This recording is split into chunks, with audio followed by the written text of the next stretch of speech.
Good morning, my brothers and sisters. Let's finish Psalm 25 today. It's going to be about waiting for your friend.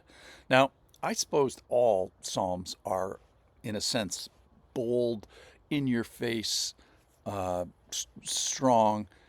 Can we relate to them? Can we be a friend of the Psalms? And can we be a friend of the God of the Psalms, the God of all creation, who holds the universe together? Verse 14 says, "The friendship of the Lord is for those who fear him. He makes known to them his covenant. My eyes are ever toward the Lord, for he will pluck my feet out of the net." So, two important key characteristics of the friendship of God are his familiarity and his fondness. We also talked about our role of being appropriately fearful, respectful, honoring, revering him. Now, I would argue that God has already done the fondness and the familiarity. He knows us, He made us, He knew us from eternity past. And He also has this fondness for us. His tender care is demonstrated by all the things He's done for us over the year. So when we talk about a friendship, He's done His part. That's the point. What we talked about yesterday is, are we a friend of God? And we assessed our three things kind of to call that into question: our fear, our respect, our honor for him, our familiarity, and then our fondness for him. So let's finish the psalm and kind of try to bring those things out as we conclude. Verse 16. "Turn to me and be gracious to me, for I am lonely and afflicted. The troubles of my heart are enlarged.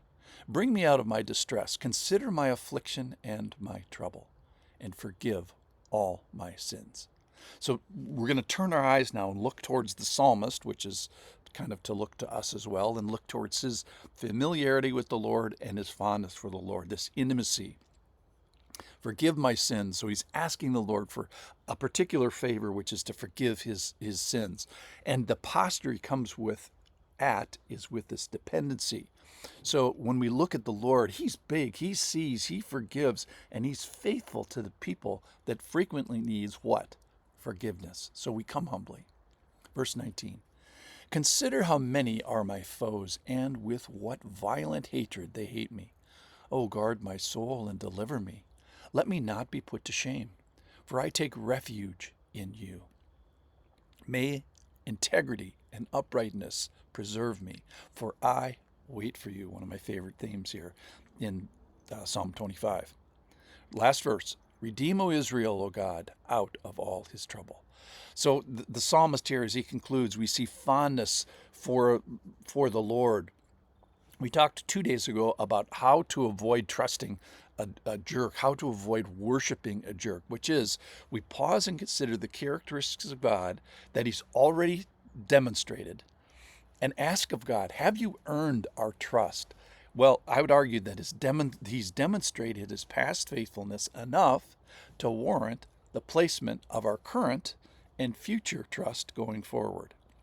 So the track record of his past, his steady character, his hesed is the Hebrew word for it, is what inspires our trust or solidifies our trust of God in the future.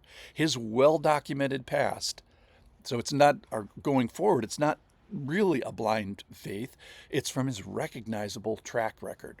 So why should I entrust myself to him in the future? Well, it's because of its proven track record, and we should go forward with God because of what has already passed.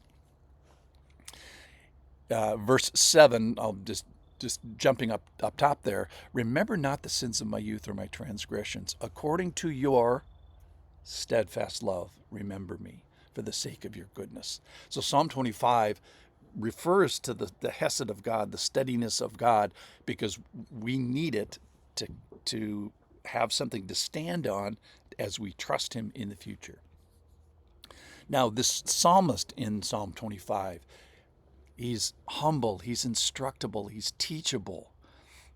He's familiar with the Lord's way. It's not his first day with the Lord. He's not sinless, but he's forgiven. He's working at this cleansing process with the Lord.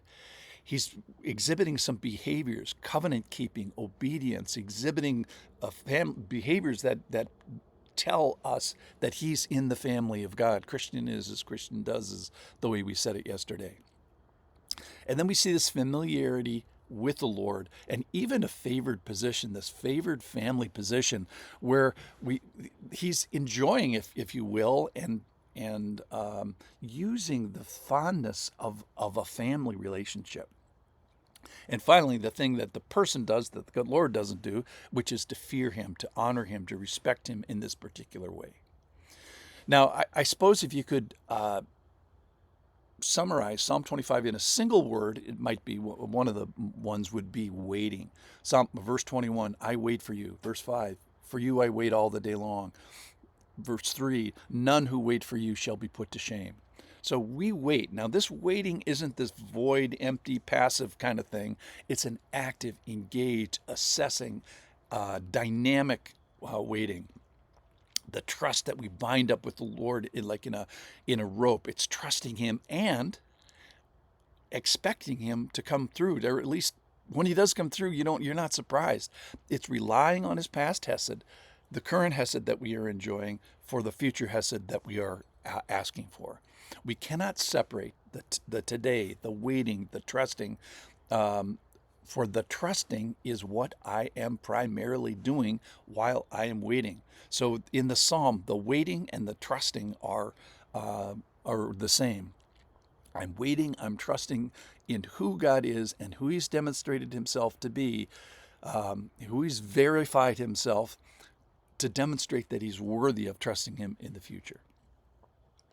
All right, so as we close today, wait for the Lord, expect him to show up, and in the meantime, trust him while the promises are not quite yet fulfilled. So practice this active waiting towards God, who has earned it, I would say, with his faithfulness, his hesed over the generations.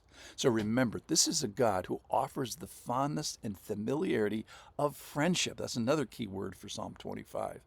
Who is it that we wait for? Well, it is our friend. It is our God. We wait for our friend. So I know today we compete for the spot at your breakfast table and your drive to work or long listen. And I know that I'm competing with every cat video, political commentary, sports highlight, as well as the dark sides of the internet. So let me speak to you, my dear listener. I appreciate doing this walk together. It's been a joy to walk this day and these days with you. Thanks for listening.